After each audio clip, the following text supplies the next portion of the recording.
అదాని అని ఆయన అమెరికా నుంచి ఆంధ్రదేశం వరకు మొత్తం విస్తరించి అక్కడ ఆ చెరువు గంగన అది ఉంది కదా రేవు ఆ పక్కన గంగపట్నం, అవును, గంగపట్నం రేవు అదానిదండి.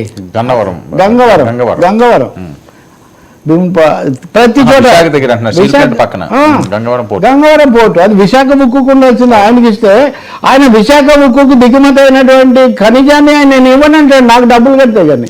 అంటే అన్నీ ఆయన కట్టబెడుతున్నాం. ఇప్పుడు అమెరికాలో కూడా అవినీతి ఆరోపణలు వస్తున్నాయి. మరి ఎలా చేస్తారో ఏమవుతుందో చూడాలి. మోడీ గారు మరి నిప్పులాగా ఉంటాను అది ఇది అంటారు కదా. మొన్న ఒక మాట అన్నాడు రాహుల్ గాంధీ, ఏక్ హైతో సేఫ్ హై అని మోదీ ఒక నినాదం ఇచ్చాడు. సో ఒక సేఫ్ తెప్పించాడు రాహుల్ గాంధీ, ఏక్ హైతో సేఫ్ హై అని దాన్ని ఓపెన్ చేసి ఏక్ కౌన్ హై ఏక్ అదానీ హై అని ఆయన కాసేపు తమాష్ చేశాడు. సో ఇప్పుడు క్లియర్ అయింది. ఇప్పుడు ఇంకా చూడాలి సార్ మరి ఏం జరుగుతుంది. Thank you so much Ravi గారు. ఇది ఈనాటి frankly with Telapalli. Stay tune to 9 news.